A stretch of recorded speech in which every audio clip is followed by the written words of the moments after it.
guest this morning. This is going to be interesting. David McCollum is a lecturer in population geography at St Andrews University and has studied all this. David, good morning. Hi there, good morning. That last caller there who I was talking to, who said Scotland's got a very open and welcoming attitude, you actually specifically looked at that to find out if attitudes are different to migration here. What did you find?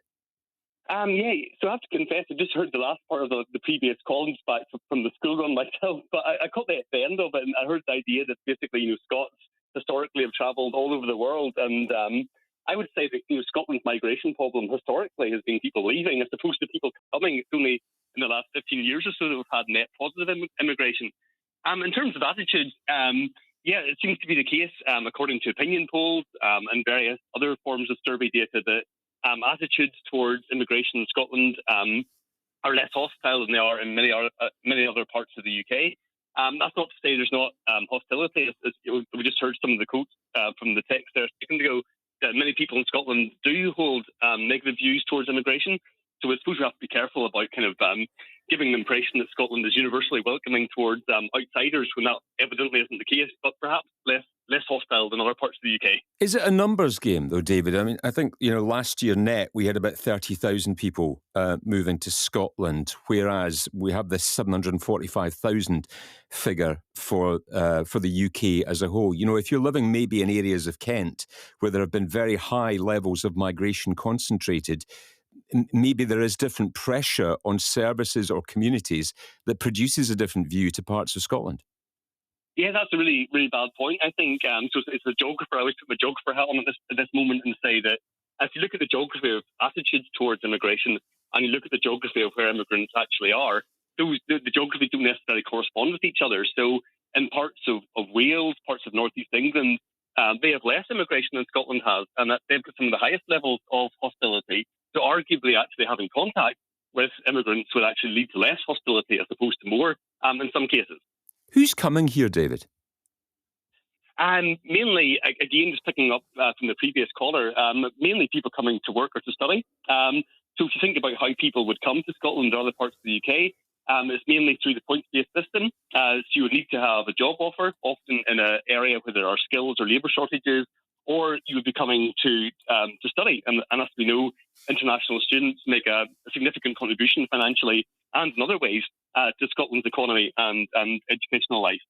The pushback, mainly to work and study. Okay, the pushback on migration, it often surrounds pressure on services here. I mean, 700,000 on NHS waiting lists in Scotland right now, highest total ever. 14,000 in temporary accommodation, a housing emergency declared in Edinburgh last month. Again, you've studied this. Is there any evidence of any correlation between migration and pressure on services? Well, I would need to qualify that I haven't necessarily looked at the impact on public services specifically. I think if we look at kind of the challenges that the public sector faces, again, going back to kind of the aggregate demographic picture, Scotland's population is ageing much more quickly than it is in other parts of the UK. So, of course, that presents quite significant challenges to our public services. And in terms of the ratio of people who are working versus older people, if we didn't have people coming to Scotland who tend to be of working age, then that challenge would be even more significant. So, yeah, of course, migrants, they need houses, they need other services as well. But then, of course, they contribute in terms of creating demand for in the private sector and things as well. So it's perhaps maybe overly simplistic just to look at the numbers coming in versus NHS waiting lists and things. That's quite a striking figure that I read out earlier on. Without people moving here, the population of Scotland would have fallen by 50,000 since 2011 because deaths still outstrip births here, don't they? Yes.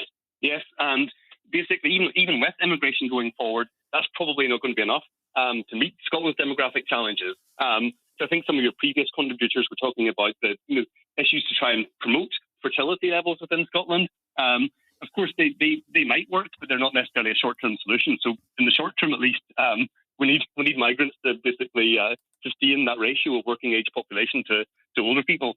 David, thanks for your time this morning. David McCollum, lecturer in population geography at St Andrews University, who studied migration here in Scotland, the movement of people. 08085 92 95 00 or 802